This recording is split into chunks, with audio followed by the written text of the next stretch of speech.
Estamos de volta com a RVC Notícias e neste bloco você confere. Julgamento do casal Nardoni deve acabar nesta sexta-feira.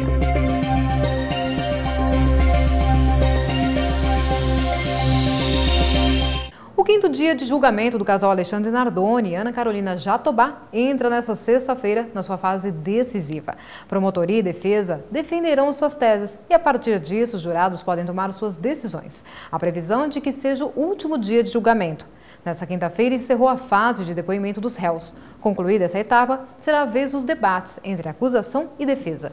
Cada um terá o direito de falar por 2h30 e será decidido se o pai e a madrasta da menina Isabelle Nardoni, morta em março de 2008, serão punidos ou soltos. O casal Alexandre Nardoni e Ana Carolina Jatobá é acusado de homicídio triplamente qualificado por motivo torpe, meio cruel e impossibilidade de defesa da vítima.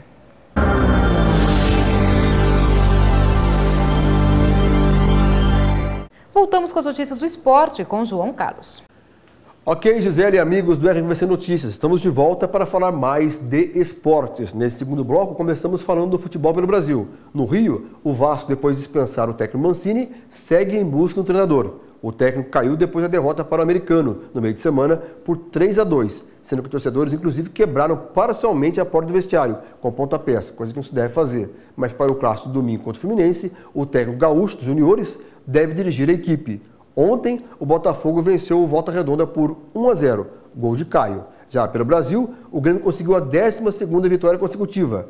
A vítima foi o Novo Hamburgo. No Rio, quase tudo esclarecido. Adriano nega ter dado uma moto para a mãe do traficante e, por hora, não será indiciado. Dentro de campo, uma beleza. Fora de campo, é só confusão envolvendo Adriano. Pela Europa, o Real Madrid voltou a vencer e retomou a liderança do Campeonato Espanhol, ao lado do Barcelona, com 71 pontos, mas tem a vantagem nos critérios de desempate. Na Itália, a Napoli bateu o Juventus por 3-1. A liderança continua com a Inter, que no meio de semana ampliou sua vantagem para 4 pontos sobre o Milan. A partir da meia-noite desta sexta-feira, começam os treinos de classificação para o GP de Fórmula 1 da Austrália. Todos os movimentos serão monitorados por câmeras de vigilância. O fato ocorre pelo aumento do número de equipes e o que vai gerar maior fiscalização. O GP será o segundo da temporada. E até agora, no treino de ontem, o Hamilton teve destaque debaixo de muita chuva. Repetindo, às 3 horas de sábado, tem o treino oficial para o GP da Austrália. Falamos de esportes nesta sexta-feira, em especial para o RVC Notícias. Representantes do Escritório de Investigações e Análises para a Segurança de Aviação Civil informaram nesta quinta-feira no Recife que as buscas pela caixa preta do voo 447 da Air France serão iniciadas no domingo. O avião da companhia, que seguia do Rio de Janeiro com destino a Paris, caiu no Oceano Atlântico, próximo ao arquipélago de Fernando de Noronha, no dia 31 de maio. Todos os 228 passageiros que estavam a bordo morreram. As buscas serão realizadas por 2 navios da Noruega e dos Estados Unidos, equipados com robôs que vão vasculhar o fundo do mar e sonares. O prazo estipulado para encontrar os destroços é de 32 dias. O objetivo é encontrar a caixa preta para que as causas do acidente sejam determinadas. A área demarcada para as buscas é de cerca de 2.000 km².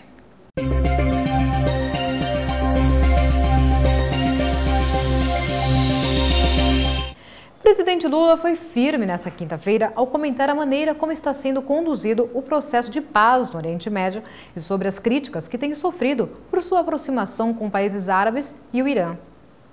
Ele também disparou seu arsenal de críticas aos que consideram sua visita ao Irã um erro. Lula recebeu seu colega iraniano Mahmoud Ahmadinejad no ano passado, em Brasília, e vai retribuir a visita indo em maio a Teherã. O Irã está no centro de um impasse nuclear com as potências ocidentais, que acusam a República Islâmica de querer enriquecer urânio para a construção de armas nucleares. O governo iraniano, no entanto, alega que seu programa nuclear tem fins pacíficos e o Brasil tem insistido que é preciso investir no diálogo para resolver o impasse, ao invés de impor sanções, como defende o Ocidente. E o processo para anunciar a libertação de 2 reféns sequestrados pela maior guerrilha de esquerda da Colômbia foi adiado em um dia devido à demora na entrega de uma informação ao governo, anunciou o alto comissário para a paz, Frank Pierre. A senadora do Partido Liberal, Piedade Córdoba, que viajará na sexta-feira ao Brasil para coordenar a missão humanitária, havia informado que a primeira libertação aconteceria no sábado e a segunda entrega na segunda-feira. O Brasil, que no início de 2009 participou da missão de entrega de outros 6 reféns, emprestará os helicópteros e as tripulações para receber os 2 militares. Confira a previsão do tempo em todo o país. Olá! Na imagem de satélite, observam-se muitas nuvens entre o centro-oeste e o norte do país.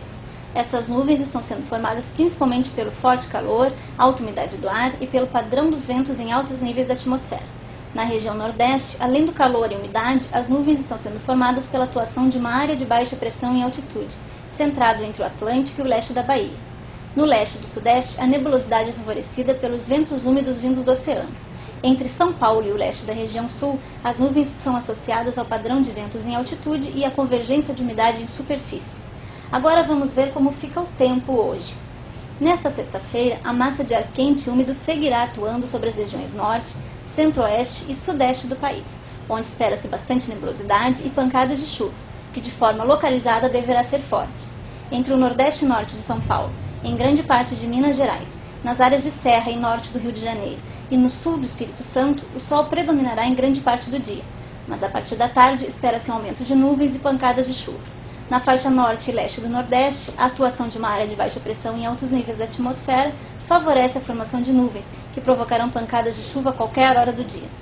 O padrão de ventos em altos níveis e a convergência de umidade em superfície deixa o tempo estável, com chuvas em forma de pancadas entre São Paulo, Paraná, Santa Catarina e norte do Rio Grande do Sul. Na faixa litorânea entre o sudeste de São Paulo e Santa Catarina, o dia será chuvoso. Chuvas fracas e isoladas são esperadas no extremo sul do Rio Grande do Sul. Nas demais áreas do país, o sol aparece entre poucas nuvens, com pequena possibilidade de pancadas de chuva ocasionais. O dia será ventoso no litoral entre Rio Grande do Sul e Santa Catarina. Termina aqui mais um RVC Notícias. Na segunda-feira estaremos de volta.